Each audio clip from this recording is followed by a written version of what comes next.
वो आपके पेशेंट की अब खतरे से बाहर हैं, आप चाहें तो मिल सकते हैं। डॉक्टर ने तारक साहब को आकर बताया था। या अल्लाह तेरा शुक्र है। और जोइशा वो कैसी है? उन्होंने सुकून का सांस लेते पूछा। She is fine, hope so बहुत जल्द रिकवर कर लेंगी वो भी, बट हमें ज़्यादा डर मिस्टर असम का था। लेकिन आप पर खुदा ने बहुत खास करम किया है। जिस कंडीशन में वो आए थे यहाँ बहुत मुश्किल था उनका सर्वाइव कर पाना। It's a miracle. डॉक्टर उनका कंधा थपकाता हुआ वहाँ जा चुका था। क्या हुआ पापा? एवरीथिंग इज़ ओके ना? अरहम, हाइसम और हब वापस आ चुके थे और अरहम ने उन तक आज जाते पूछा। यह शुक्र खुदा का आप सब ठीक है। अरसम अब खतरे से बाहर है और डॉक्टर ने कहा है कि जोइशा भी बहुत जल्द रिकवर कर लेगी। खुदा का शुक्र है उसने लाज रख लिया हमारे सब्र की, हमारी मुश्किल की, वरना मैं सवेरा को क्या कहता। उन्होंने भराई आवाज़ में कहा।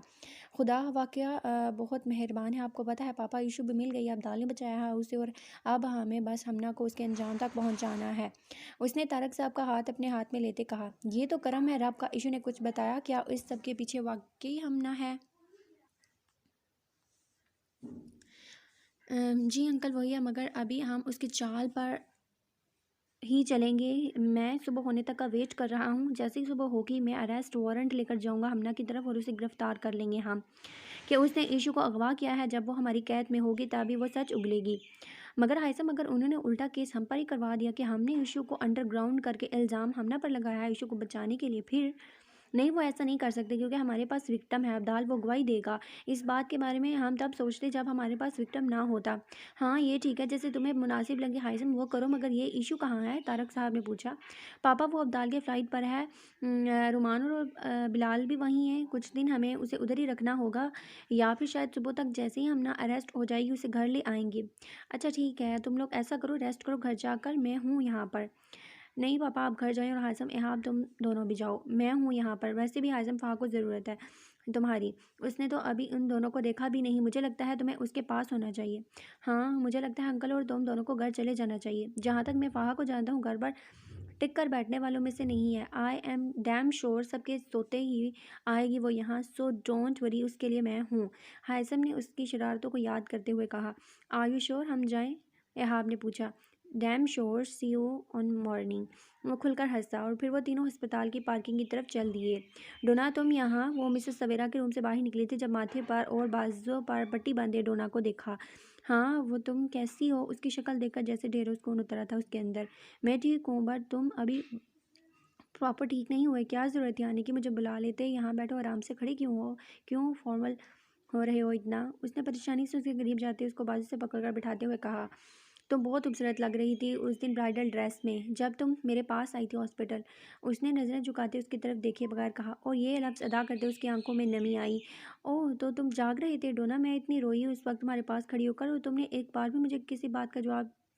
तुम्हें देखता जी भरकर तो शायद मैं खुद रोने लग जाता। कुछ एहसास हमारे बस में नहीं होते और तुम तो बहुत खूबसूरत एहसास हो। डोना ने नम आवाज़ में उसकी बात काटते हुए कहा। क्या मतलब? मतलब ये कि तुम जैसा नमूना कभी दोबारा ज़िंदगी में जो नहीं मिलना, और अपनी बेस्टी को विदा होते देखना कम अज़ कम मेरे बस की बात नहीं थी। तुम जानती हो ना हम दोनों ने मिलकर कितने क्राइम किए हैं और हर बार तुमने अपने साथ साथ मुझे भी फंसवाया है। हंसते हुए कहते बड़ी महारत से उसने अपने जज्बात को अपने अंदर मार दिया। हाँ हाँ, वो सब दिन, वो सब कुछ बहुत अहम है डोना मेरे लिए, और अब तो शायद ऐसे लगता है जैसे वो पल कभी आएंगे ही नहीं। उसने एक ट्रांस की कैफियत में कहा। फ़ाहा, पता नहीं क्यों पर मेरा दिल बेचैन हो रहा था। मुझे ऐसे लग रहा था जैसे तुम परेशान हो, इसलिए मुझसे रहा नहीं गया। मामा के सोते ही मैं इस टाइम यहाँ आया बिकॉज मुझे लगा कि तुम भी जाग रही होगी। मामा ने बताया था तुम कल से यहीं हो। सब ठीक है? कुछ भी ठीक नहीं रोना, ऐसे जैसे कोई तेज़ हवा का झोंका आया है और सब कुछ भाकर ले गया है अपने साथ। क्या बात है, सब ठीक तो है ना? नहीं ठीक डोना, कुछ भी तो ठीक नहीं है। अरसम भाई, जोशा भाभी और जनीब। उसने उसे सारी बात बताई। ओह गॉड, इतना कुछ हो गया, मुझे तो बताती तुम। बट आप परेशान मत होना, वो जल्द ठीक हो जाएंगे, प्लीज़ हिम्मत मत हारो। उसने उसे तसल्ली दी। वो, मुझे नींद नहीं आ रही, मैं कुछ देर लॉन में वॉक कर लूँ। मुंतहा को घबराहट हो रही थी कमरे में जब ये ड्राइंग रूम से गुजरती फ़ाहा और डोना के एकदम दिखने पर रुक कर उन्हें बताने लगी थी। नहीं बिल्कुल नहीं, ऑलरेडी फ़ीवर है तुम्हें और लॉन में काफ़ी ठंड है, इसलिए फ़ौरन से पहले रूम में जाओ। मामा जाग गई तो तुम्हें डांटेंगी। ऐसा करना, आयतल कुर्सी पढ़ती जाओ, खुद ही सुकून आ जाएगा और नींद भी। शाबाश जाओ अब। फ़ाहा ने उसके करीब जाते उसे प्यार से समझाते कहा और फिर उसे मिसेस रंधावा के कमरे तक छोड़कर आई। ये कौन है? उसके वापस आते डोना ने पूछा। मुंताए हाब रंधावा, यानी हाँ भाई की मिसेज। उसने मुस्कुराते हुए कहा था। माशाल्लाह सो प्रिटी। हाँ भाई तो बड़े मीसने निकले एकदम से। बहुत लंबी जुदाई काटी है। मोहब्बत में उन्होंने एकदम से कुछ भी मैसर नहीं आता डोना। हर रिश्ते को पाने के लिए कुछ ना कुछ खराज तो देना पड़ता है। हाँ, मोहब्बतों में हराज तो देने पड़ते हैं, मगर इनमें से कुछ ही खुशकिस्मत लोग होते हैं जिन्हें उस हराज के बाद भी मोहब्बत मिल जाती है, और कुछ ऐसे होते हैं जिनके मुकद्दर में जुदाई ता वक्त लिख दी जाती है। उसके लहजे में बेबसी थी। शायद तुम ठीक कह रहे हो। अच्छा, मैं तुम्हें बताती हूँ मंथा। और रेहाब भाई कैसे मिले? कहते उसने उन दोनों के बारे में सब कुछ बताया था डोना को।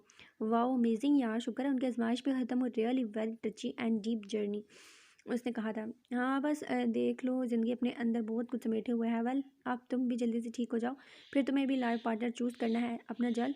और अभी के लिए उठो, तुम्हें घर छोड़कर आऊँ? बिल्कुल नहीं यार, मैं ऐसे ही ठीक हूँ, उसने फ़ौरन से पहले इनकार किया। जी नहीं, मुझे तो तुम्हारी बारात के आगे भंगड़े डालने हैं। सो गेट रेडी, बस तुम्हारे ठीक होने तक का टाइम है तुम्हारे पास, उसके साथ चलते कह रही थी वो। काश मैं कभी ठीक ही ना हूँ। तुम नहीं समझोगे अपनी ज़िंदगी में किसी अनचाहे इंसान की जगह समझौता कितना तकलीफदा होता है, और मैं ये नाइंसाफ़ी किसी के साथ नहीं करूँगा, उसने दिल में सोचा। किधर खो गए? चलो, उसने रुकते हुए से पूछा। कहीं नहीं, तुम बताओ, तुम गई अरसम से और जोशा से मिलने? उसने अपने घर में दाखिल होते हुए कहा। नहीं, सुबह जाऊँगी मिलने, और तुम सो जाओ, अब रेस्ट करो, सुबह मिलने आऊँगी तुमसे मैं। हाँ, और जैसे मैं इस बात पर यकीन कर लूँगा कि तुम सुबह ही जाओगी उनसे मिलने, तो वो मैं आ गया, वरना अभी तक तो तुम्हारी बेचैन रुख हॉस्पिटल होती। जब पता है तो इतनी तफसील से रोशनी डालने की क्या ज़रूरत थी? सो जाओ आप, गुड नाइट। कहते उस पर वो कंफर्टर डाले कमरे से बाहर निकली। फिर घर में दाखिल होते डाइनिंग रूम से गाड़ी की कीज़ निकालकर अपनी गाड़ी में जाकर बैठी और गाड़ी स्टार्ट की। उसके जाते ही वो उठ गया और खिड़की के पास जाकर खड़ा हो गया। कुछ देर बाद उसने फ़ाह की गाड़ी को उसके घर से निकलते देखा, एक दर्द भरी मुस्कुराहट और आंखों में झलकती नमी को खुद में समोते। क्या बात है मंथा, तबीयत ज़्यादा ख़राब है तो डॉक्टर को बुलवा लूँ? उसको बेचैनी से करवटें बदलता देख मिसेस रंधावा ने पूछा। पता नहीं मामा, अजीब से घबराहट हो रही है और बेचैनी भी, शायद शेरी दूर है इस वजह से। मुझे पता नहीं क्यों डर लग रहा है उसे लेकर। ना चाहते हुए भी उसकी आंखों में आंसू आए। परेशानी किस बात की? इस बात की कि वो तुमसे दूर है, या फिर इस बात की कि तुम्हें अपने रब पर यकीन नहीं है, जिसने तुम्हें इतनी मुश्किलात से निकाल कर सरहरों की रखा? बेटा, तो कल बहुत बड़ी चीज़ है जो बहुत ठोकर के बाद मिलती है। कामिल यकीन रखो रब पर, उसको रब के सपुर्द कर दो, फिर घबराहट बेचैनी सब खत्म हो जाएगी। उसका सर अपनी गोद में रखे उसके आंसू साफ करते बोली। जानती थी कि वो इस वक्त किस कर्ब से गुजर रही है, मगर वो ये भी जानती थी कि शायद उनके तसल्ली के दो बोल उसकी तकलीफ को कुछ कम कर दें। आप बहुत अच्छी हैं। मैं अपनी ज़िंदगी में बहुत कम लोगों से मिली हूँ जो ज़ात और किरदार और हिलाक में अटल हूँ। आपके आगोश में एक अजीब सी कशिश है, सुकून है, जो शायद कभी मामा के आगोश में सरकने से मिलता था, उसने लरजते लफ्ज़ों में कहा और उनकी गोद में मुंह छुपाकर रोने लगी। सब माओं की गोद की खुशबू एक जैसी ही होती है। जब कभी सुकून की तलाश हो, बेचैनी हो, तो अपनी माँ के पास आ जाना। मैं शफ़क़त से मोहब्बत से अपने दामन में समेट लूँगी, उन्होंने उसके बालों में उंगलियाँ चलाते कहा। वो रो रही थी, हिचकियों से अपने माँ बाप को याद करते हुए। बस वो उसकी सिसकियाँ सुनती उस पर आयतें पढ़ पढ़ कर फूंक रही थी। काफ़ी देर बाद उसकी सिसकियाँ बंद हुई और सांसें भारी होना शुरू हो गई। वो सो गई थी। जब भी दरवाज़ा खुला देखकर एहाब, जो सामने से गुजर रहा था, अंदर आया। क्या बात है मम्मा, सब ठीक है ना? आप सोई नहीं? उसने आहिस्तगी से पूछा था। मुंथा को सोता देख एहाब बहुत परेशान है ये, और शायद मेंटली डिस्टर्ब भी। बहुत ज़्यादा केयर और प्यार की ज़रूरत है इसे। प्लीज़ कभी किसी मोड़ पर तनहा न छोड़ना इसे। और वो जवाबन सर हिला गया था। मिसेज रंधावा वॉशरूम की तरफ बढ़ी, जब भी वो झुककर उसके पास बैठा था। उसकी नम पलकों पर बारी बारी लब रखी, फिर उसके नाक को लबू से नरमी से छुआ। मिस यू बैडली, उसके कान की लो को चुमते दूर हुआ वो उससे, और फिर कमरे से बाहर निकल गया। हॉस्पिटल के पार्किंग में गाड़ी खड़ी करके वो अंदर की तरफ बढ़ी। उसे यही था कि इहाबो का और हाइसम और अरहम वगैरह घर चले गए होंगे। रिसेप्शनिस्ट पर आकर उसने रूम नंबर मालूम किया और फिर अरसम के रूम की तरफ चली गई। रूम के अंदर जाती पहली नज़र उसे देखते उसका सारा सब्र जवाब दे गया। उसके पास रुकते वो रोने लगी। वो शायद नींद में था। हाथ पर लगी नीडल और मॉनिटर स्क्रीन पर चलती ज़िंदगी की लाइनें फाह को अजीब सी बेचैनी में मुब्तला कर दिया था। भाई, इतना कहकर वो रो दी और फिर उसके हाथ पर लब रखी। जब तब केसी ने पीछे से आकर उसके कंधे पर हाथ रखा। हाय भाई, कितनी तकलीफ़ में है। हरसम के माथे से बाल पीछे करते वो हायसम के सीने के साथ लगकर रोने लगी। अब वो खतरे से बाहर है ही नहीं। ड्रेस चलो, तुम जानती हो ना ये खतरे से हाली नहीं था। अकेले घर से निकलना तुम्हारा, फिर भी तुम जानती हो, मगर मैं सुबह तक का वेट नहीं कर सकती थी। मैं कैसे रह सकती थी इन दोनों को देखे बगैर? अब वो उसे लेकर जोशा के रूम की तरफ आया था, मगर उसने उसे दूर से दिखाया था उसे। मुझे अंदर जाना है। उसने दरवाज़ा खोलते कहा। नहीं, वो सो रही है, जाग जाएगी। देख लिया ना तुमने, बात सुबह कर लेना। आप अभी आओ मेरे साथ। वो उसे प्यार से पुचकारते हुए उसे कॉरिडोर की तरफ ले गया। आप घर नहीं गए? उसने पूछा था कुर्सी पर बैठती। इसलिए कि मैं जानता तो तुम ज़रूर आओगी यहाँ। वो FSC ही क्या, जिसे मना करो किसी काम से और वो हो जाए। उसने पॉकेट में से टिश्यू निकालकर उसके नाक साफ करते कहा। जब जानते थे तो मुझे सीधी तरह साथ ले आते ना। यू नो ना फहा, यू आर मैरिड नाउ। बचपना कब जाएगा तुम्हारा? कभी नहीं। एंड यू नो ना, आप इस वक्त FSC से ग्रेट स्पाई से बात कर रही हैं। आप मुझे बच्चा कैसे कह सकते हैं? उसे गुस्सा आया था ये सुनकर। हाँ मुझे पता है, मैं इस टाइम बीमार मुर्गी से बात कर रहा हूँ जो लीजर्ड से डर जाती है, कॉकरोच से भी। आप इससे पहले कि वो कुछ कहती उसने उसके लबों पर उंगली रखी। बहुत थक गया हूँ मैं फ़ाहा, कुछ मत बोलो, आप बस पास रहो ऐसे ही। उसको खुद के मज़ीद करीब करते उसने कहा, थैंक यू भाई, हर हाल में साथ देने के लिए, इस मुश्किल वक्त में ट्रस्ट करने के लिए भाई, कि इतना सब कुछ करने के बावजूद भी उन्हें माफ़ करने के लिए। हाँ ये सब थोड़ा मुश्किल था, मगर अगर मैं भी वही सब करता जो अर्सम कर रहा था, फिर मुझ में और उसमें क्या फ़र्क रहता? अगर वो गलती कर रहा था तो मुझे उस गलती को सुधारना था ना, कि बढ़ाना, और कोशिश करनी कि सब ठीक हो जाए। और जब सब ठीक हो जाएगा देन मुझे कुछ चाहिए तुमसे। क्या? उसने नासमझी से पूछा। I want to become a father, उसने उसका चेहरा ऊपर करते हुए कहा। हाई आपको शर्म आनी चाहिए, छोड़े मुझे घर जाना है। उसके बाद से अलग होते हुए से सुर्खी सजाते नजरें घुमाते हुए जल्दी से खड़ी हुई। यू ब्लशिंग, वो इतने दिनों बाद खिलखिलाकर हंसा। ई ऐसा कुछ नहीं है। क्या है हाई, क्यों तंग कर रही हैं? वो चिढ़ गई थी। ओह तो द ग्रेट स्पाई शर्माती भी है। अब वो उसके साथ चलता है, उसकी टांग खींच रहा था। द ग्रेट स्पाई बदले भी बहुत अच्छे लेती है। अगर आपकी मेमोरी का शॉर्ट सर्किट नहीं हुआ तो पिछले वाक़यात पर रोशनी दोबारा डालूं क्या? तुम्हारे दिमाग का कुछ करना पड़ेगा। उसने सर खुजाते कहा। बोले आपकी नामुमकिनात टाइप चीज़ हूँ मैं, करके देख लें। अच्छा ये तो बहुत बात की बात है, और हासिम अली खान के लिए कुछ भी नामुमकिन नहीं है। अभी तो एक ऑफ़र है, दिल कर रहा है एक मज़े की कॉफ़ी पीने को, तो क्या आप मेरे साथ इस हॉस्पिटल की कैंटीन में एक कॉफ़ी डेट के लिए चलेंगी? उसने हाथ आगे करते सिर झुकाते हुए पूछा। चोर सुस्त कछुए, वो उसका हाथ थामती हंसी थी और फिर उसके चेहरे को देखते दौड़ लगा दी थी। रुको तुम, नहीं तो मैं बताता हूँ। और हॉस्पिटल के कॉरिडोर में रात के 3 बजे वो दोनों एक दूसरे के पीछे भागते हुए ज़िंदगी से भरपूर लग रहे थे। दिमाग साठ है तुम्हारा, मुझे वो इंजेक्शन हर हाल में चाहिए, जहाँ से मर्जी ला कर दो। वो अपने सामने खड़े शख्स पर बरस रही थी। माफ़ी चाहता हूँ मैडम, अगर जो मेरे पास थे वो सारे बिक चुके हैं। आप एक रात और गुजारा कर लें, कल सुबह जितने चाहिए होंगे मैं ला दूंगा आपको। ड्रग सेलर ने उसे समझाने की कोशिश की थी। मेरा एक रात का भी गुजारा नहीं है, उनके बगैर मैंने इंजेक्शन ना लिया तो मुझे नींद नहीं आएगी, सुकून नहीं मिलेगा। तुम तो जानते होगे इस वक्त इंजेक्शन कहाँ से मिलेंगे। मैं जानता हूँ, मगर इस वक्त वहाँ जाना खतरे से हाल ही नहीं है, कुछ भी हो सकता है। प्लीज़ तुम मुझे बताओगे, यानी हमने ज़काउल्ला को बताओगे कि क्या चीज़ फ़ायदेमंद है और क्या नुकसानदा। बको भी अब कहाँ मिलेंगे, डोंट वरी, तुमको साथ लेकर नहीं जाऊंगी। एड्रेस बताओ और शक्ल गुम करो। उसने गुस्से से फंकारते झटके से उसका गिरबान छोड़ा। बताता हूँ, उससे 200 किलोमीटर के फासले पर एक छोटा सा गांव है, वहाँ एक नज़ीर नामी शख्स है, वहाँ से मिलेगा। पर अभी आप एमरजेंसी में लेने जा रही हैं तो वो पैसे डबल लेगा। मगर मैं फिर आपको कह रहा हूँ कि रात के इस पहर आपका, ओ गॉड, गेट आउट दफ़ा हो जाओ आप तुम। उसके बाद काटते कराती थी वो उस पर, और फिर वो गाड़ी में बैठकर गाड़ी भगाती हुई अपनी मंजिल की तरफ चल दी। कुछ देर बाद उसे कॉल आने लगी। उसने मोबाइल हाथ में पकड़ा था। ओ गॉड, अब डैड को कौन सी आफत मच गई है। गुस्से से मोबाइल बंद करते उसने मोबाइल गाड़ी की सीट पर पटाखा। कुछ देर में ही उसे एहसास होने लगा था जैसे कोई उसका पीछा कर रहा है। वो कुछ अलर्ट हो गई थी।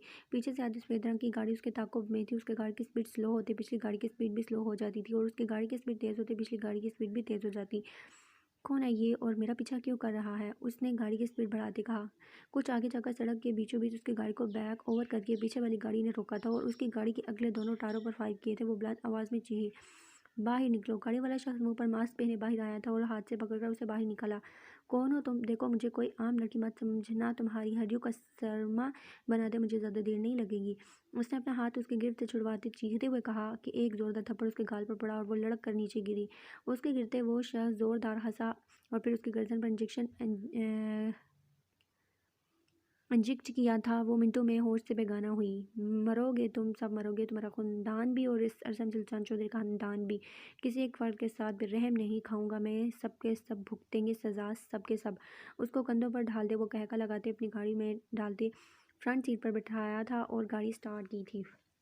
साहब जी, वो बाहर पुलिस आई है और वो हमना बीबी का पूछ रहे हैं। और अरे यार, तुम क्यों बताते हो, हिचका रहे हो? मैं हूँ ना, मैं बताता हूँ।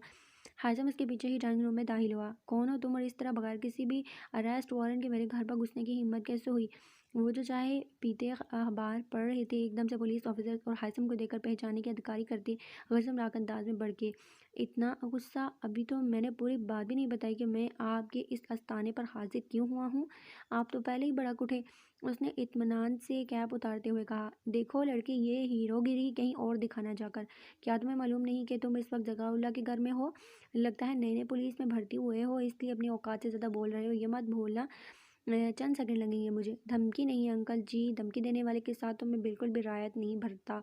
आपकी हैरियत इसी में है। अपनी बेटी हमना जकाउल्ला को पेश करें यहाँ। ये रहा उसकी गिरफ्तारी का वारंट। उसने अरेस्ट वारंट पेपर उसके सामने करते हुए कहा, किस खुशी में ये वारंट किया किया है मेरी बेटी ने?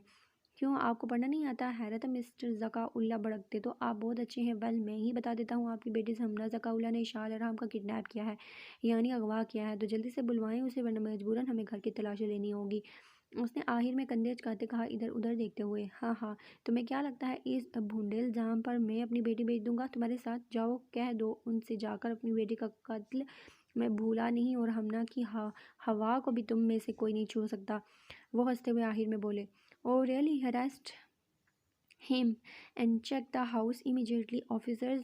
हाइसम ने तंजिया हंसे हंसे जकाउल्ला की आंखों में देखते कहा, और फिर अगले ही लम्हे अपने ऑफिसर्स को हुक्म दिया, जिस पर दो हवलदारों ने जकाउल्ला के इर्द गिर्द गन तान ली, जबकि बाकी ऑफिसर इधर उधर देखते हुए कमरों की तलाशी ले रहे थे। मेरी बेटी को हाथ भी लगाया किसी ने तो सब के सब अपनी नौकरी से जाओगे। जकाउल्ला गिर जाता उन पर। सर पूरे घर की तलाश ले चुकी हैं, कमरों में कोई भी नहीं है, सब खाली हैं। ऑफिसर ने हासिम को बताया था कर। जब भी उसकी बात सुनकर जकी दिल में मसरूर हुआ था कि शायद पुलिस का सुनकर देखकर उसकी बेटी भाग गई है किसी महफूज जगह। ओह, तो ये प्लानिंग तुम्हारी थी? तुम्हें यकीन हो गया ना कि इस किडनैप के बाद पुलिस ज़रूर आएगी, इसलिए तुमने उसे गायब करवा दिया? तीर की तेज़ी की तरह हाजिम उस तक पहुंचा था और उसका गिरबान पकड़कर चिल्लाया था, बहुत खूब मज़ा आया तुम्हारे खून में गर्मी और जोश देखकर, मगर ये बात तो तुम भी जानती हो कि शारून दवा तुम्हारे पास है। हमारा प्लान सक्सेसफुल नहीं हुआ तो तुम्हारा कैसे हो सकता है? वो कहका लगाकर हंसे। उसे तो मैं पाताल से भी खींच कर ले आऊँगा। तुम किस खुशगुमानी में हो ज़काउल्ला? अपने किए का अंजाम वो भुगतेगी, मगर इससे पहले तुम्हारे भी कुछ स्क्रू ढीले हैं जो कसने की ज़रूरत है। तो ससुराल चलें क्या? उसके सीने पर हाथ रखा और उसका सीना थपथपाते अपना गुस्सा कंट्रोल करते हुए उससे पीछे हुआ था और ऑफिसर्स को इशारा किया था उसे गाड़ी में डालने का। मेरी बेटी को पता चला तो वो तुम्हें छोड़ेगी नहीं। तुमने बहुत गलत जगह हाथ डाला है। मेरे खिलाफ तुम्हारे पास अरेस्ट वारंट नहीं है। वह ज़बरदस्ती चलते हुए चला रहे थे।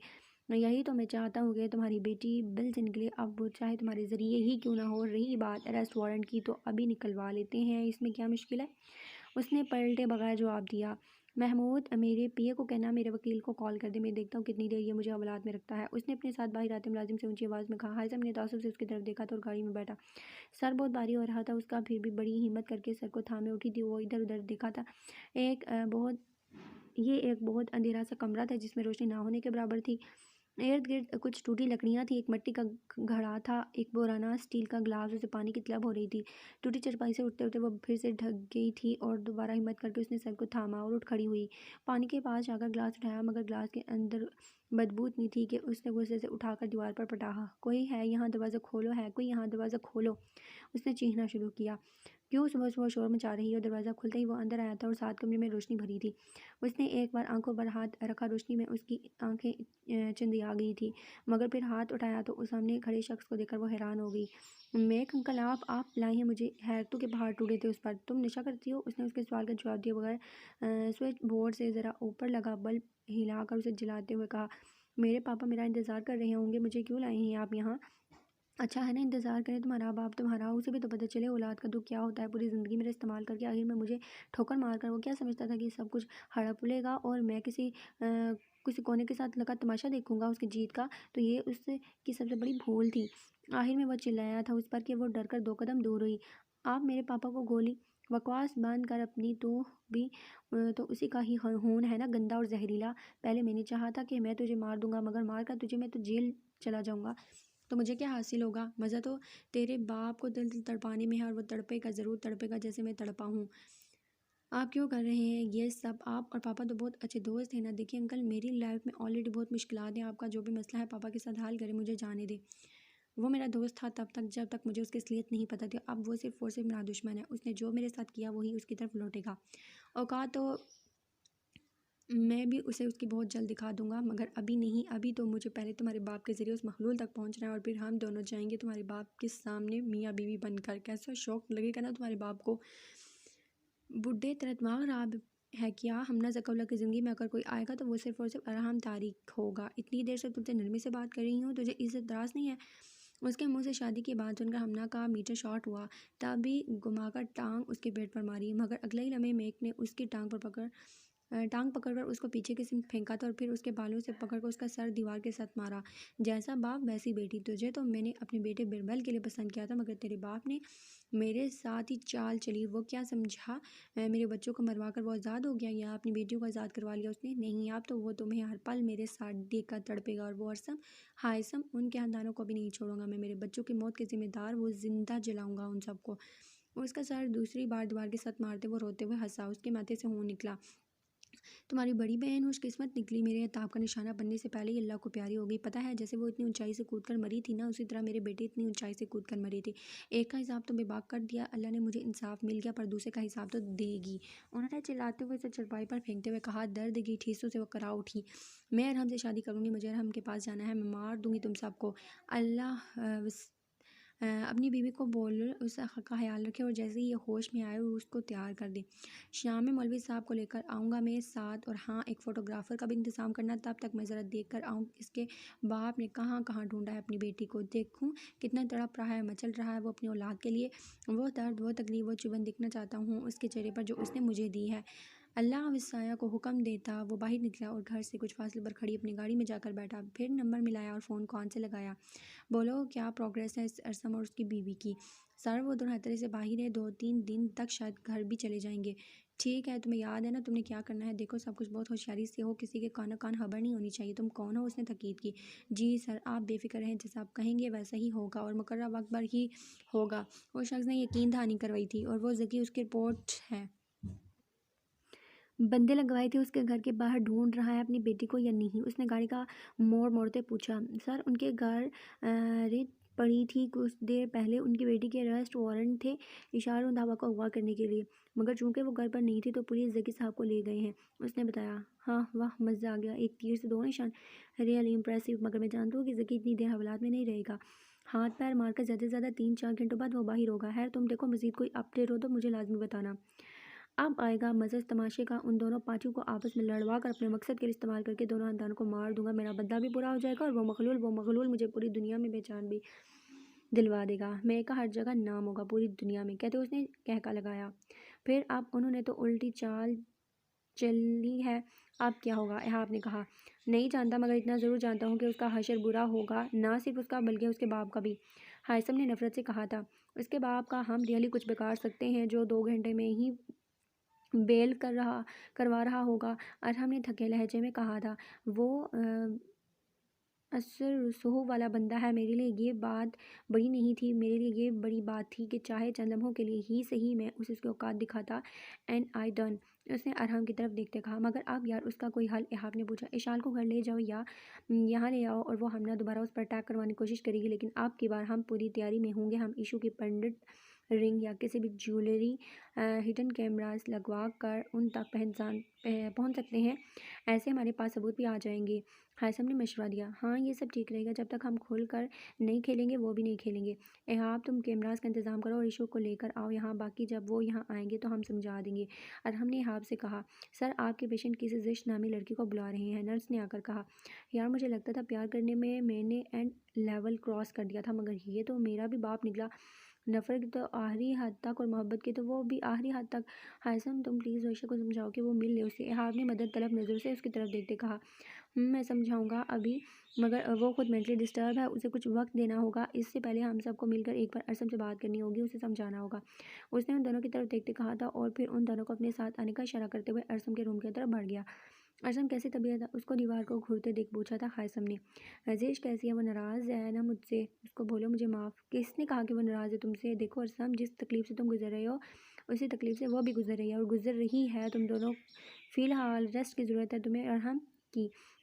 और तुम्हें आराम की। ये कोई हाल तो नहीं है ना कि तुम होश में आते ही उसके लिए तड़पते हो, बीमार पड़ जाते हो और फिर पूरा दिन बेहोश रहते हो।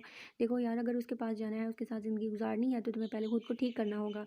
और ये गलत फहमियाँ, पछतावे, ये सब तो बाद की बातें हैं। वक्त के साथ साथ सब ठीक हो जाएगा, मगर इसके लिए पहले तुम्हें ठीक होना होगा। हाइसम, तुमने मुझे माफ़ कर दिया, मैंने तुमसे भी।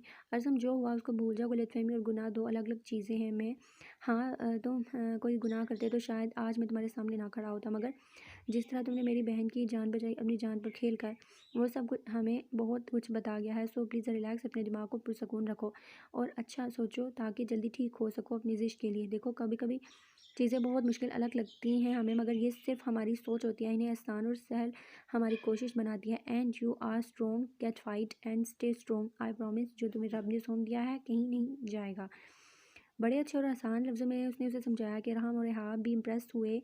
क्या वाकई वो कहीं नहीं जाएगी, मेरे पास रहेगी, साथ रहेगी हमेशा? बिल्कुल, वो कहीं नहीं जाएगी। उसकी दलील पता है क्या है? उसकी दलील ये है कि रब ने उसे दोबारा ज़िंदगी दी है, तुम्हें दोबारा ज़िंदगी दी है, वरना इतना सब कुछ होने के बाद यूँ ज़िंदा बचना मुआवज़ा ही है। उस रब की नेमत पर शुक्र अदा करो और ख़ुद को पहले ठीक करो। क्या मैं उसे दूर से एक बार देख सकता हूँ? उसने मिन्नत की।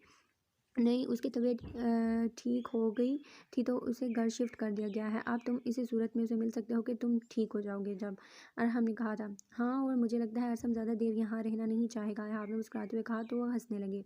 प्लीज़ ताई, प्लीज़ शेरी को छोड़ दें, उसने कुछ नहीं किया। मैंने किया सब, मेरी वजह से मौज़म जेल गए थे, उसे छोड़ दें। उसने धाड़े मारकर रोते हुए कहा। कैसे छोड़ दूँ? तुम दोनों की वजह से मेरा बेटा जेल में है, और तुम बदकिरदार लड़की, अपने माँ बाप को मारकर तुमने मेरे मौज़म को भी जेल भिजवा दिया। ताई ने शेरी की गर्दन पर छुरी की नाक को दबाते हुए कहा। नहीं हो निकल रहा है। ताई, उसकी गर्दन पर चाकू हटाएं। ताई प्लीज़, आप जो कहेंगी, जैसे कहेंगी मैं वैसा करूँगी। वो भागती हुई उनके कदमों में गिरी, उनके पाँव पकड़कर उसकी ज़िंदगी की भीख मांग रही थी। आप ही प्लीज़ जाओ तुम यहाँ से, क्या होगा, ज़्यादा ज़्यादा मार देंगे, ये मुझे मारने दो, जाओ तुम यहाँ से, उसने रोते हुए कहा, उसे अपने पाँव से पीछे हटाते कह रहा था। चुप, आप एक लफ्ज़ भी मज़ीद बका तो सर धड़ से अलग कर दूंगी, ताई ने कहा और मज़ीद दबाव बढ़ाते चाकू पर। दर्द के मारे शेरी बिलबिला उठा। नहीं ताई प्लीज़, आपको खुदा का वास्ता छोड़ दे मेरे भाई को। मैं कह रही हूँ ना कि जैसा आप कहोगी, जो कहोगी वैसा ही होगा। चल बयान रिकॉर्ड करवा, बोल। मौज़म हुसैन ने कुछ नहीं किया, जो हुआ तुझसे हुआ। तो बदकिरदार, तेरी वजह से तेरे माँ बाप मरे और तुझे गिरफ्तार किया और मौज़म हुसैन को छोड़ दिया जाए। तभी सामने खड़े शख्स ने कैमरा रिकॉर्डिंग ऑन की थी। मैं मुमताज़ रोहेल होश हवास से ये इकरार करती हूँ, मौसम हुसैन ने कुछ नहीं किया, जो भी किया मैंने किया। मैं बदकिरदार हूँ, मेरी वजह से मेरे माँ बाप मरे। मौसम हुसैन को छोड़ दिया जाए और मुझे। नहीं आपी, नहीं बोलो मेरी आपी, ये सब कुछ ताई के कहने पर बोल रही है, क्योंकि ताई मुझे मारना चाहती है और मेरी आपी मुझे बचाने के। इससे पहले कि वो मज़ीद कुछ कहता, एक तेज़ धार वार उसकी गर्दन से अलग हो हुई थी। ताई का फलक शगाफ कहका लगा। शेरी, वो इसके सर और धड़ को अलग अलग करते देखते हुए उसकी तरफ दीवाना और भागी। शेरी एक पुरजोर चीख मारती वो उठ बैठी। उसका जिस्म पसीने से शराबूर था, पूरा जिस्म कांप रहा था। वह जिस कमरे में मौजूद थी वहाँ कहीं भी शेरी या ताई नहीं थी।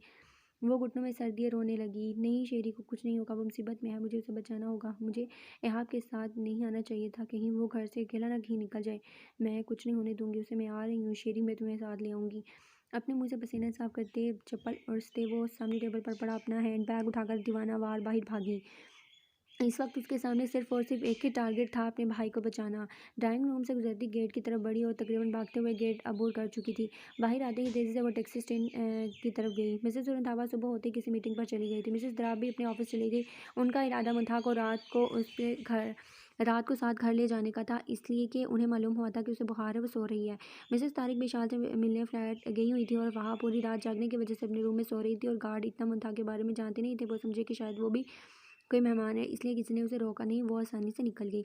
2 घंटे में मैंने इस्लामाबाद होना है और फिर सबसे पहले मैं अपने बेटे से मिलूंगी और फिर उस शेरी को उसके बिल से निकालूंगी। ताई ने अपना हैंड कैरी टैक्सी में रखते कहा और टैक्सी में बैठी। टैक्सी एयरपोर्ट के रास्ते पर गामजन थी, जब भी टैक्सी ड्राइवर ने गाड़ी में पेट्रोल भरवाने के लिए गाड़ी पेट्रोल पंप के सामने खड़ी की और उसी पेट्रोल पंप के बिल्कुल सामने टैक्सी स्टैंड था। मुंतहा, क्या ये वाकई मुंतहा है? ताई ने सामने से आती मुंतहा को देखते कहा था और फिर दोबारा अपनी आंखें मसली। अरे ये तो वही है, वाह क्या किस्मत पाई है मैंने, बगैर मेहनत के फल मिल गया। तो देख मुंतहा, अब तुझे मैं यहाँ से कैसे जाने नहीं दूंगी। कहते वो गाड़ी से उतरी और तकरीबन भागते हुए उसके पीछे खड़ी हुई थी और पीछे से उसका बाजू पकड़कर घुमाकर अपनी तरफ गया। ताई, उसने बहते आंसू से देखा था उनकी तरफ और कहा था, हाँ मैं तेरी ताई। उन्होंने कहका लगाकर कहा, शेरी आपके पास है ना? उसने रोते हुए, हाँ वो मेरे पास है, सामने गाड़ी में बैठा है, तो चल मैं तुझे मिलवाती हूँ उससे। कहते हुए उसका हाथ हमें अपनी गाड़ी की तरफ बढ़ी और वो रोते हुए उनके साथ चलती जा रही थी। प्लीज़ ताई शेरी को मत मारिएगा, वो उनके साथ चलती कह रही थी।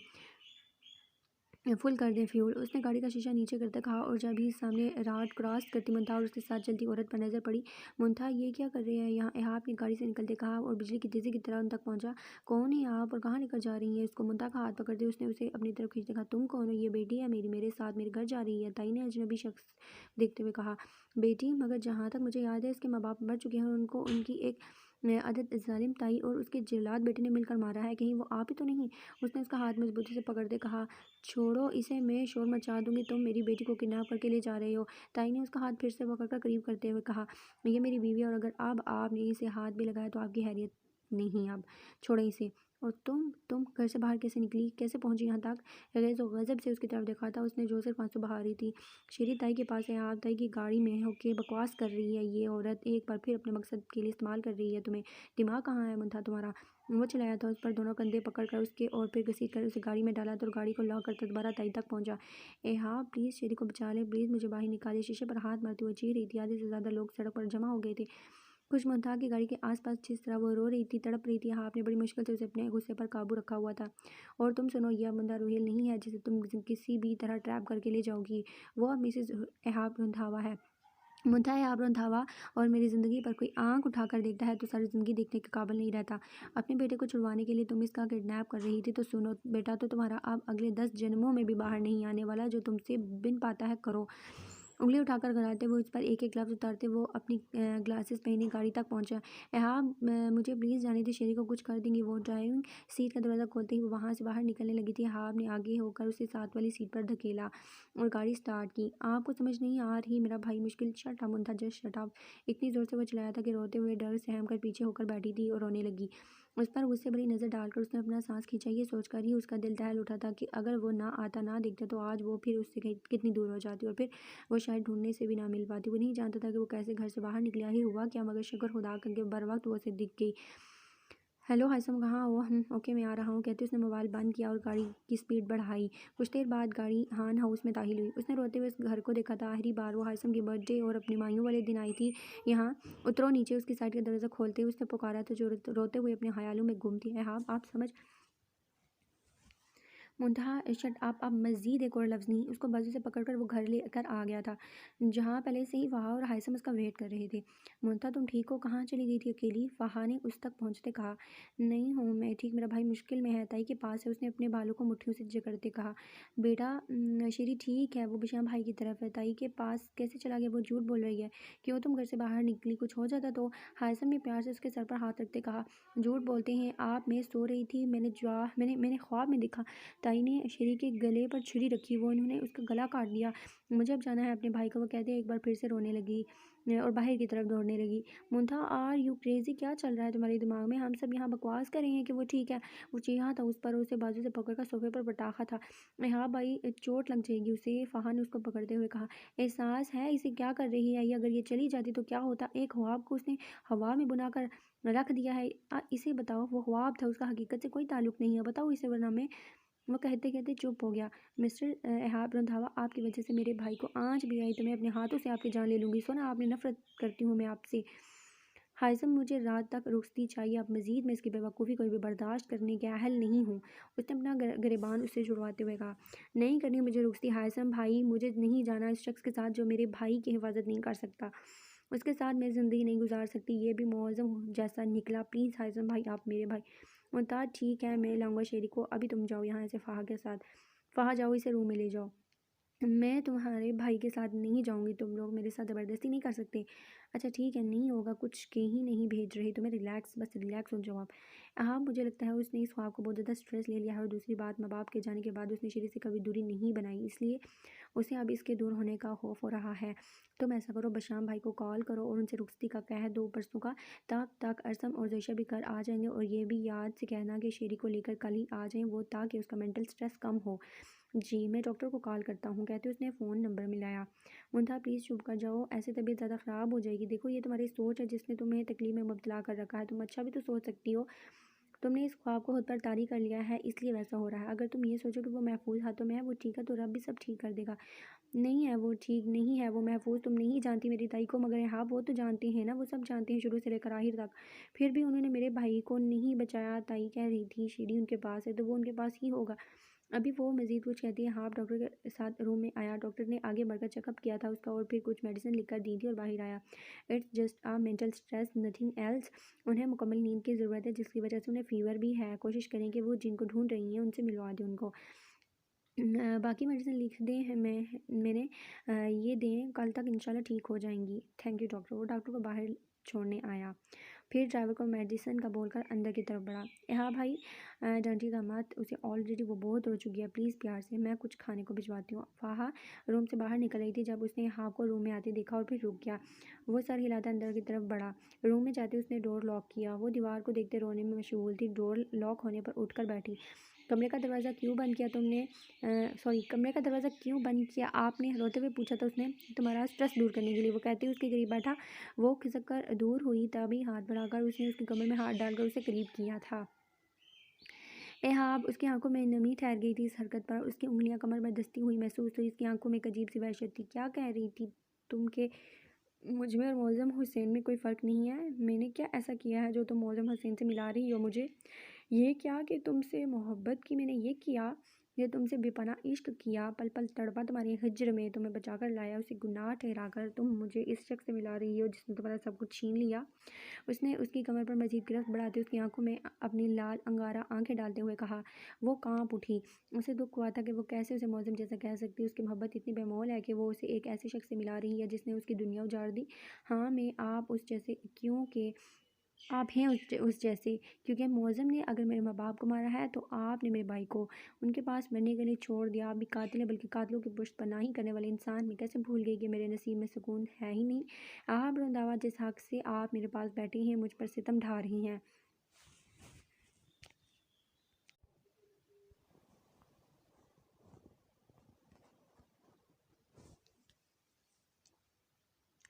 आज मैं वो सारे हक छीनती हूँ आपसे। मेरे लिए मेरी ज़िंदगी, मेरी दुनिया, मेरा भाई है।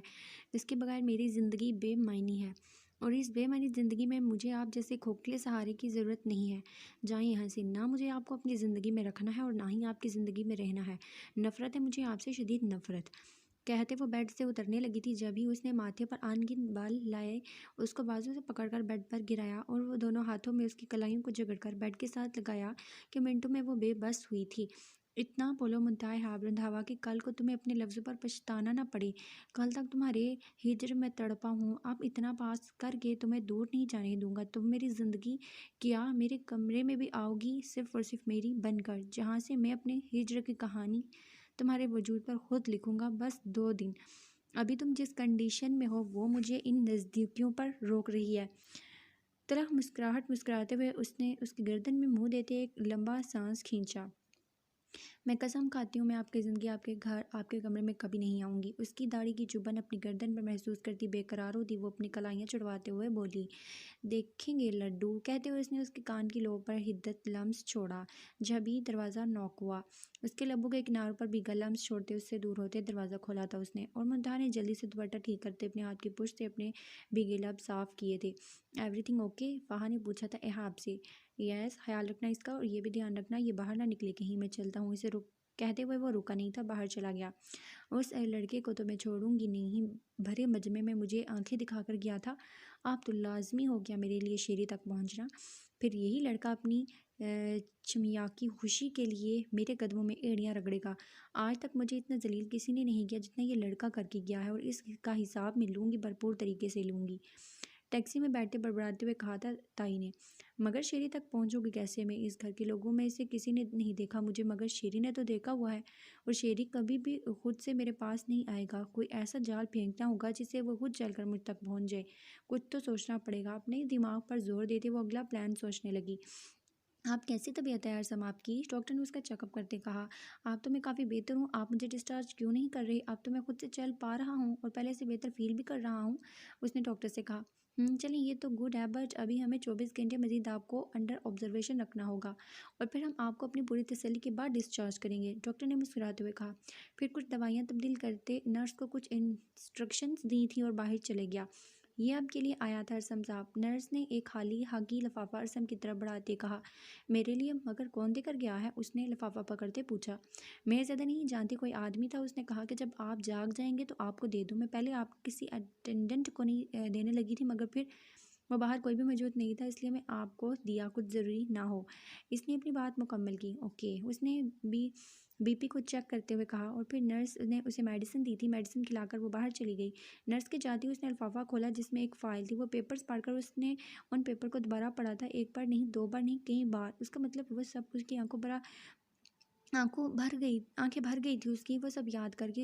ये वो पेपर्स थे जिसमें वाज़ह दो लोगों की मौत का लिखा हुआ था। उसने लिफाफा में दोबारा पेपर डाले तो उसमें से एक पीले रंग का कागज़ निकला जिसे उसने खोलकर पढ़ना शुरू किया। अरसम सुल्तान चौधरी, तुम्हारे बाप सुल्तान चौधरी का कातिल वलीद खान नहीं बल्कि कोई और है। वलीद खान तो खुद विक्टिम था। तुम्हारे लिए इतना जान लेना काफ़ी है कि वलीद खान का मर्डर भी उसी रात हुआ जिस रात तुम्हारे बाप का। और इन दोनों की मौत का जिम्मेदार सिर्फ एक शख्स है। वो शख्स कौन है, इसका जवाब तुम्हें तुम्हारा पिज़ल बॉक्स और तुम्हारी बीवी का पिज़ल बॉक्स देगा। बेवजह तुम जिस शक की बुनियाद बना रहे हो वो तो खुद अपने माँ बाप को खो चुके हैं, सिर्फ उस शख्स की वजह से जो तुम दोनों खानदानों के भी बच्चों की यतीमी का बाइस बना है। अब तुम्हें इस पिज़ल बॉक्स की मिस्ट्री को जल्द से जल्द सॉल्व करना होगा, क्योंकि अब वो शख्स तुम्हारी बीवी को मारने पर तुला हुआ है। फ़कत तुम्हारा खैर हुआ।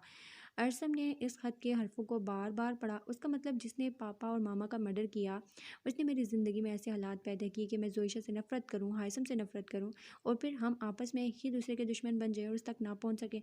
मगर ये है कौन जिसने मुझे ये फ़ाइल और हाथ भेजा है? अगर ये शख्स इतना जानता है तो फिर ये कातिल के बारे में भी जानता होगा। मुझे पता लगाना होगा। हो ओह गॉड, जिश में ये क्या कर बैठा? अपने ही हाथों तुम्हारे दिल में अपने लिए नफरत पैदा कर दी। मुझे सब कहते रहे कि जिस गलतफहमी का मैं शिकार हूँ वो गलत है। मैंने किसी की ना सुनी, मैंने सब गलत कर दिया। अरसम, आर यू ओके? क्या हुआ? उसकी आंखों में आंसू थे जब यह इशाल, अरहम और हायसम और फ़ाहा अंदर आए। अरसम भाई, आप ठीक है ना? फ़ाहा ने आगे होकर पूछा। उसने वो फाइल हायसम की तरफ बढ़ाई जिसे बारी बारी सबने देखा। मतलब एक ही शख्स ने हमारे पेरेंट्स को, मगर वजह क्या थी? फ़ाहा ने कहा। मैं ये बात बहुत पहले से जानता था अरसम कि सेम डेट पर हम दोनों के पेरेंट्स का मर्डर हुआ है, मगर मैं श्योर नहीं था कि ये सब एक इंसान ने कराया है। मगर अब मुझे यकीन हो गया है कि इस सब के पीछे एक ही हाथ है, हायसम ने कहा था। मगर हायसम, हो सकता है ये फाइल किस या ये हाथ किसी हैरवा ने नहीं बल्कि उस मर्डर ने भिजवाए हों। सिर्फ और सिर्फ उस पजल बॉक्स की मिस्ट्री सॉल्व होने के लिए कुछ तो है इस पजल बॉक्स में जो अब तक वो मंजर आम पर नहीं आया। और अरसम पर दूर से नज़र रखे हुए हैं वो, यह आपने कहा था। ये आप ठीक कह रहा है। उनके लिए अरसम नहीं, वो पज़ल बॉक्स अहम है, इसलिए हो सकता है ये एक चाल हो। और हमने कहा, मैं नहीं जानता कि इस बॉक्स में क्या है, मगर मैं ये जानता हूँ कि इसको खोलना कैसे है। जब हम लास्ट टाइम चाइना गए थे तो मैंने वहाँ से उसके खुलने की सारी तफसील मालूम की। वो एक आम पिज़ल बॉक्स नहीं, जोइशा का और मेरा पिज़ल बॉक्स दोनों एक दूसरे के बगैर नामुकम्मल हैं। उनमें कुछ हिडन लेटर्स हैं जो मेल्ट करने से वाजिया होंगे। वो पिज़ल बॉक्स हम दोनों की आवाज़ से खुलेंगे और पूरी दुनिया में उन दोनों पिज़ल बॉक्स जैसे पिज़ल बॉक्स नहीं है। उन्हें बहुत ख़ास इंस्ट्रक्शंस से बनाया गया है। उससे पूरी तफसील बताई। मामा बताती हैं कि मामू को हमेशा से ही कुछ यूनिक करने का शौक़ होता था। वो अपनी ख़ास बातें, चीज़ें हिडन करके कुछ यूनिक वे यूज़ किया करते थे उनको। तो इसका मतलब है कि उन पिज़ल बॉक्स के खुलते ही हमें कुछ ख़ास मालूमात मिलेंगी, इशाल ने कहा था। मगर इस सब में मैंने जिश के साथ बहुत गलत कर दिया। अगर इस पिज़ल बॉक्स का एक हिस्सा जिश के पास है और वो हम दोनों के लिए बनाई गई हैं, तो मुझे आज समझ आया कि जिश पापा के लिए कितनी अहम होगी। इसलिए तो उन्होंने मेरे साथ साथ उसका एक हिस्सा उसे सौंपा। और अगर जिश इम्पोर्टेंट है तो कभी भुप्पो ने भी वलीद अंकल के ख़ानदान का जिक्र क्यों नहीं किया? कभी ऐसा क्यों नहीं लगा या महसूस हुआ कि वो हमारे ख़ानदान के लिए अहम और ख़ास मुकाम रखते हैं? उसने बेबसी से सोचते हुए कहा। ये सब सोचते हुए उसके सर में ठेस सी उठी थी। इन सब सवालों के जवाब वो पिज़ल बॉक्स देगा। अरसम, फ़िलहाल ज़्यादा मत सोचो। रही बात जोशी की, मुझे लगता है वक्ती नाराज़गी होगी, सब ठीक हो जाएगा। हायसम ने तसल्ली दी। सब कुछ तब ठीक होगा ना जब मैं इस हॉस्पिटल से बाहर निकलूँगा। डॉक्टर से बात हुई है यार, 24 घंटों की तो बात है, तुम फिक्र मत करो, एहाब ने कहा। आज तो पप्पू ने हद कर दी थी, ज़िद कर रही थी एक बार बात करवा दो। जिससे गए हैं जब से हम गए हैं एक बार भी बात नहीं हुई, फ़ाहा ने कहा। अभी बस उनको एक दिन मज़ीद डालकर रखो, कुछ घंटों के बाद जब भी घर जाएगा तो पता चल जाएगा। वैसे भी अभी जोशी को भी मैंने घर नहीं बल्कि अपने अपार्टमेंट में रखा हुआ है। मैं चाह रहा हूँ कि तुम दोनों इकट्ठे जाओ सबके सामने और फिर पूरी बात दादू आंटी को बताई जाए। ऐसे वो तुम दोनों को सही सलामत देखकर परेशान नहीं होंगी। तब तक मैं चाह रहा हूँ कि जोशी को भी समझाऊँ, हायसम ने कहा था। जिस पर अरसम ने सिर्फ सर हिला दिया था कि जितनी जल्दी सब कुछ ठीक नहीं होगा। उसके प्यार के टुकड़े उसने खुद किए, ज़नीम को उसके मुकाबले लाकर अब इतना तो उसका हक बनता था कि वो गुस्सा दिखा सके, लड़ सके। हायसम, क्या तुम मुझे यहाँ से सीधा जिश के पास ले जाओगे? मैं घर जाने से पहले एक बार खुद बात करके उसे समझाऊंगा। देखना, मैं बात करूँगा तो वो मान जाएगी मेरे साथ जाने के लिए। एक मान के तहत उसने पूछा था। हाँ यार, जैसे तुम्हें ठीक लगे कर लेना, मैं भी बात करूँगा उससे। और रेहाब, तुम्हें एयरपोर्ट नहीं जाना, बिशाम भाई की फैमिली आने वाली होगी, उनको रिसीव करने। हायसम ने याद करवाया था। ये बिशाम भाई कौन है? अरसम ने पूछा था। यार तुम लोग उसे बताओ सब कुछ, मैं ज़रा अपने ससुरालियों को लेकर आऊँ, कहते वो हंसते हुए चला गया था। क्या हुआ है उसे? मैक ने अंदर जाते पूछा। पता नहीं साहब, सुबह से बेहोश पड़ी है। मेरी बीवी ने जगाने की कोशिश भी की नहीं, उठी और फिर एकदम से उसके मुंह से जाग निकलने लगी, जिसम ने झटके खाए और फिर बेजान हो गया। हम परेशान हो गए थे, इसलिए फ़ोन कर दिया आपको। बेवकूफ़ इंसान, किसी नज़दीकी अस्पताल ले जाते, उठाओ इसे और गाड़ी में डालो, मेक ने गुस्से से कहा था। अल्लाह उस आया को।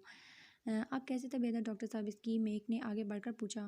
She is fine but, doctor कहते कहते चुपा। बट क्या ये मुसलसल ड्रग्स लेती हैं? डॉक्टर ने पूछा। जी। उसके पास इस सवाल का कोई जवाब नहीं था। ये ड्रग्स इंजेक्शन लेती हैं, वो भी बहुत heavy dose, and I think पिछले 2 दिन से वो ले नहीं पाई, जिसकी वजह से इनके जिस्म ने और इनके दिमाग ने एक दूसरे का साथ देना छोड़ दिया था। कुछ वक्त के लिए इट्स अ क्रिटिकल सिचुएशन, वो भी तब जब हम किसी चीज़ के आदी हो जाते हैं, किसी ऐसी चीज़ के जिसको हमने अपने लिए लाजिम कर रखा हो, और उसकी वजह से उनका हार्ट पल्स रेट बहुत लो था। अगर तो आप उनकी ज़बरदस्ती ड्रग्स छुड़वा रहे हैं तो आई रिकमेंड कि ये मत करें। कोई भी चीज़ ऐसे अचानक से छोड़ना नुकसानदा है। आई एडवाइस यू कि किसी अच्छे सेंटर में इनको भिजवा दें, ताकि वो अपने मुताबिक इनकी लाइफ से इसको निकाल दें। मगर अभी आपको उन्हें ये डोज देना लाजमी है, वरना उनकी जान जा सकती है। डॉक्टर ने तफसीलन बात बताते कहा। जी डॉक्टर साहब, मैं एहतियात करूँगा। क्या मैं घर ले जा सकता हूँ इसे? मैक ने पूछा। जी, बस कुछ टाइम तक हम इन्हें डिस्चार्ज कर देंगे, मगर प्लीज़ आप इनकी तरफ से बेएहतियाती ना बरतिएगा, डॉक्टर ने फिर कहा।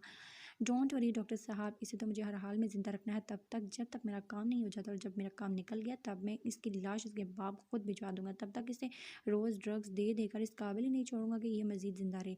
उसने दिल में सोचा था और फिर हमना के रूम की तरफ चल दिया। कुछ देर बाद वो उसे डिस्चार्ज करवा कर ले आया था घर पर, और उसे कमरे में छोड़ा। देखिए मैं अंकल, प्लीज़ मुझे एक डोज दिला दें, कहीं से मैं मर जाऊँगी नहीं तो प्लीज़ मुझे एक डोज दिला दें।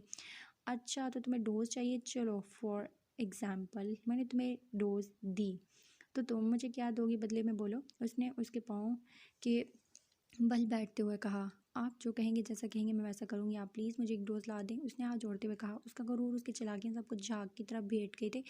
इस वक्त उसे सिर्फ अपने जिस्म पर चूंटियां रेंगती हुई महसूस हो रही थी। दिल पर बुरी तरह से धड़क रहा था, और यही नहीं, उसका जिस्म बुरी तरह कांप रहा था। तुम्हें पता है अमना, ज़काउल्लाह नशा मोहब्बत का हो, रिश्तों का या फिर बगावत का सर चढ़ कर जब बोलता है तो सबको तहस नहस कर देता है, और जब टूटता है तो जिस शख्स के अंदर परवान चढ़ता है उसे तहस नहस कर देता है। बादशाह और फ़कीर में यही फ़र्क होता है। बादशाह को अपने काम पर गरूर होता है, और फ़कीर को अपने ख्वाबों पर एक हकीकत, एक ख्वाब। और तो मेरे लिए ताश का वो आखिरी पत्ता हो जिसे अपने हिसाब से चलाने में मुझे बहुत मज़ा आएगा। आप प्लीज़ मुझे मुझे क्या करना है बताएं, मैं सब कुछ करूँगी, जैसा आप कहेंगे वैसा करूँगी, बस मुझे एक डोज दें। तो फिर डील डन करो हमना, ज़िकाल्ला मैं तुमसे निकाह नहीं करूँगा। बदले में तुम्हें मेरे वो अहम काम करने होंगे। अपने बाप की सारी जायदाद मेरे नाम करनी होगी। दूसरा, वो मगलूल हासिल करने में मेरी मदद। और तीसरा और अहम काम जो तुम्हारी आज़ादी का परवाना होगा, वो ये कि तुम अपने बाप को मारोगी अपने हाथों से। मैं अपने पापा को कैसे? तो ठीक है, तुम्हें आज़ादी और ड्रग्स नहीं चाहिए शायद? उसने बाहर की तरफ कदम बढ़ाए। नहीं नहीं, मैं तैयार हूँ, मैं मारूंगी पापा को, बस तुम मुझे आज़ाद कर दो। गुड, यही उम्मीद थी मुझे तुमसे। तो मैं अब जाऊँ? उसने उठते हुए कहा। बेवकूफ़ समझ रखा है, ऐसे ही जाने दूंगा क्या? तुमने बहुत कम अकल समझ लिया मुझे। मैं कैसे इस बात पर यकीन करूँ कि तुम कोई चालाकी नहीं खेलोगी बाहर जाकर? मैंने कुछ सोचा है, वो ये कि तुम्हारे जिस्म में एक अर्सिंग पॉइज़न इंजेक्ट किया जाए, जो धीरे धीरे तुम्हारी सांसों में घुलकर तुम्हें ख़त्म करेगा। मगर जितनी जल्दी तुम इन कामों को सरअंजाम दोगी, इतने ही चांसेस तुम्हारे बचने के हैं, और जितनी देर करोगी उतनी ही तुम अपनी मौत के नज़दीक जाती जाओगी। यूँ समझ लो, ये एक गेम होगी जो हर गुजरती दिन के साथ तुम्हारी ताकत ख़त्म करके तुम्हें मौत के करीब करती जाएगी। And I am then sure तुम अपनी ज़िंदगी आराम तारी के साथ गुजारना चाहोगी, इसलिए तुम मेरे सारे काम जल्द तकमील तक पहुँच जाओगी। ऐसा ही है ना? उसने तस्दीक करते कहा। हाँ हाँ, मैं तुम्हारे सारे काम करूँगी। ठीक है, फिर अभी तुम ये डोज लो, और रात को तुम्हें पॉइजन इंजेक्ट करके छोड़ दिया जाएगा तुम्हें। ये बात याद रखना कि तुम्हारी बॉडी एक ऐसी चिप इंस्टॉल कर दी जाएगी जिससे तुम्हारी हर हरकत के बारे में मुझे इल्म होगा, इसलिए मुझे डबल क्रॉस करने की कोशिश बिल्कुल मत करना। और चला गया। आप मुझे घर क्यों नहीं लेकर जा रहे हाई सी, उसने मेडिसिन लेते कहा। बात आज अरसम को भी डिस्चार्ज मिल जाएगा, फिर इकट्ठे जाना। ऐसे दादू और आंटी परेशान होंगी, और हम और ईशू भी अभी तक नहीं गए उनसे मिलने, बिकॉज हमने झूठ बोला है उनसे कि तुम लोग इस्लामाबाद हो। हाइसम ने ग्लास टेबल पर रखते कहा, आपको झूठ नहीं बोलना चाहिए था, जो सच था वो बता देते आप। आपको सब बताना चाहिए था कि कैसे आपके पसंद किए हुए लड़के ने मेरी ज़िंदगी ख़त्म। तुम ये नहीं कह सकती कि जोशिया ने जो कुछ भी किया वो सब गलत फहमी थी, और इस गलत फहमी का नतीजा भुगत चुका हूँ। आप मज़ीद क्या चाहती हो? आपको वो गलत फहमी लगती थी कि आज किसी की जान तौर पर लगाना गलत फहमी है, तो ठीक है, मैं उसकी जान ले लेती हूँ और फिर कहूँगी वो तो बस गलत फहमी थी। तुम्हें अल्लाह से डर नहीं लगता जोशी? वो तुम्हारा शोहर है, तुम उसको जान से मारने की बात कैसे कर सकती हो? तुम्हें पता भी है शोहर के क्या हकूक़ हैं? आप सबको खुदा का खौफ नहीं आता? मुझे बताएं क्या बिगाड़ा था मैंने? किसी का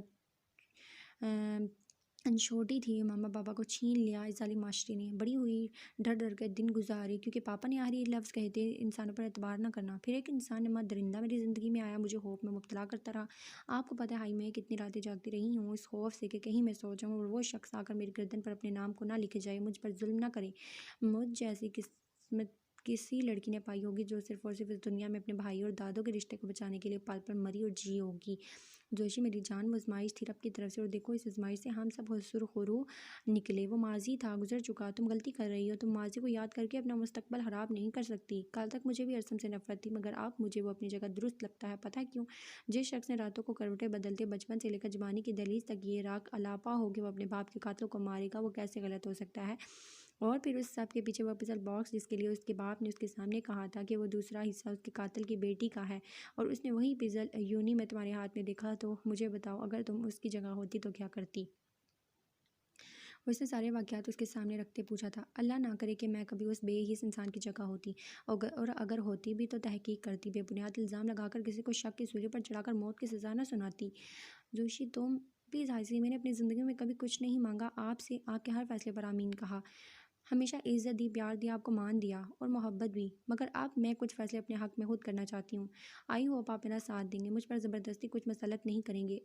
हायसम ने उसकी बैग देखी थी, वो चुप हो गया। उससे नहीं समझ आ रही थी कि वो अब और कैसे उसे समझाए, इसलिए उल्टे कदम वापस मुड़ा। जब दरवाजे के बीचों बीच खड़े अरसम को उसने आते देखा, उसकी आंखों में नमी देखी थी, उसके लफ्ज़ों के पत्थर उसे भी अंदर तक तोड़ गए थे। उसने उसका कंधा थपथपाया था और कमरे से बाहर निकला था। अरसम ने आगे बढ़कर दरवाज़ा बंद किया था। वो दरवाज़ा बंद होने की आवाज़ में पलटी और जैसे पत्थर की हो गई थी सामने खड़े शख्स को देखकर।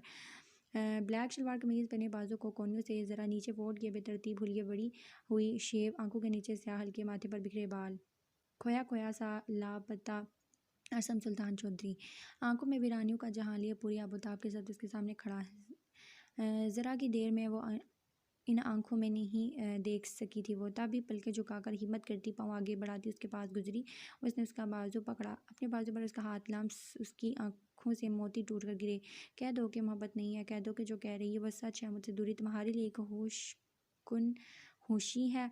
उसने 2 कदम पीछे को होते हुए उसके बिल्कुल सामने खड़े होते हुए कहा था। उसने, प्लीज़ छोड़ो मेरा हाथ। अब मैं वो पहले वाली जोशन नहीं रही जिसे तुम डरा धमकाकर अपने किसी भी मकसद के लिए इस्तेमाल करोगे। कुछ चीज़ें इंसान को तोड़ तो देती हैं, मगर उसको मजबूत भी बना जाती हैं। इसलिए मुझे अब तुम्हारे होने ना होने से कोई फ़र्क नहीं पड़ता। मुझे माफ़ कर दो जोशा, मैं गलती पर था। उसका ये मतलब नहीं कि मैंने तुमसे मोहब्बत नहीं की, कभी तुमसे मोहब्बत थी, है और रहेगी, और इसका सबूत तुम्हारा मेरा निकाह में होना है। बदला होता तो तुम ज़मीन के नीचे होती, ना कि मेरे मुकद्दर में। उसकी मौजूदगी, उसका एहसास, उसकी बेरूही को भूलकर वो बस उसके करीब रहना चाहता था। मोहब्बत करते हैं ना मुझसे, तो एक एहसान करें मुझ पर, छोड़ दे मुझे प्लीज़। दिश ये मत करो, ना जाने कब से, मगर मुझे तुम अपने वजूद का हिस्सा लगती हो। मुझसे अलग करके खुद को मुझे मत मारो प्लीज़। मैं कसम खाता हूँ तुमसे कोई धोखा, कोई फ़रेब नहीं किया मैंने। मेरी मोहब्बत सिर्फ तुमसे तुम तक थी। जब ये जानता था कि तुम पापा के कातिल की बेटी हो, और आप जब ये जानता हो कि तुम्हारे पापा का इसमें कोई कसूर नहीं है। ओह अच्छा, अब समझी मैं। आपकी गलतफहमी दूर हो गई, तो आपने सोचा चलो हासिल कर लिया जाए। वाह हरसम सुल्तान चौधरी, आपके इश्क की दास्तान। मगर पता है क्या, इश्क में शिरक नहीं ठहराते, और अगर ठहराया जाए तो या तो इश्क मर जाता है या शिरक। और आपने अपने इश्क को इस दिन पानी में डूबने दिया था और अपने शेर को बचा लिया था।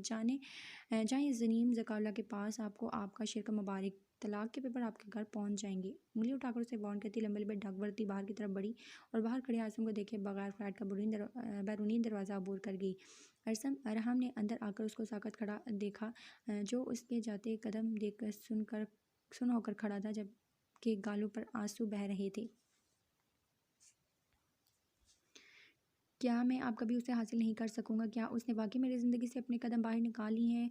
वो तो शायद बहुत पहले जा चुकी थी अरहम। वो वापस आएगी, अरसम वक्ती गुस्सा है बस उसका अलावा। उसने मुझसे कहा कि अगर मैं उसे मोहब्बत करता हूँ तो मैं उसको ज़ाद कर दूँ। क्या उसको ज़ाद करके मैं उसे अपनी मोहब्बत का सबूत दूँ? ये कैसा इंसाफ है अरहम? वो उसके गले लगते हुए कहने लगा। उसका दिल कट के रह गया। प्लीज़ असम, खुद को संभालो, हम मिलकर उसे समझाएंगे, वो समझ जाएगी, सब ठीक हो जाएगा। कुछ भी ठीक नहीं होगा, वो ठीक कहती है। मैंने शेर किया था बीवी के सामने किसी और को मोहब्बत ठहराकर, वो फिर मेरा इश्क मर गया। मैं अब अपने इश्क की खुशी देखूंगा, मैं उसे उसकी खुशी के लिए आज़ाद कर दूंगा। तुम पागलपन क्यों कर रहे हो अरसम? तुम ऐसा कुछ नहीं करोगे। अरसम के पीछे भागा अरहम, मगर तब तक वो गाड़ी भगा कर ले जा चुका। अरे डोना, कैसी तबीयत है तुम्हारी? हाँ, आपने डोना को ड्राइंग रूम में आते देखते पूछा। मैं तो बहुत बेहतर हूँ पहले से, आप बताएं क्या सीन है? बड़ी रौनक शौनक लगी हुई है। अरसम भाई और भाभी ठीक हो गए हैं? हाँ अल्हम्दुलिल्लाह, बस आने वाले होंगे वो लोग भी, तुम भी तैयारी कर लो, कल वलीमा सबका, तो अब कोई बहाना नहीं चलेगा। रैली, वाह मज़े हैं आपके और ईशू अरहम। जनीम वाला मसला हल हुआ? उसने पूछा। फ़िलहाल तो बस चल रहा है, अल्लाह बेहतर करिए। हम ना किसी बिल में जाकर छुप गई है, निकले तो कुछ है। हायसम देख रहा है इस मसले को।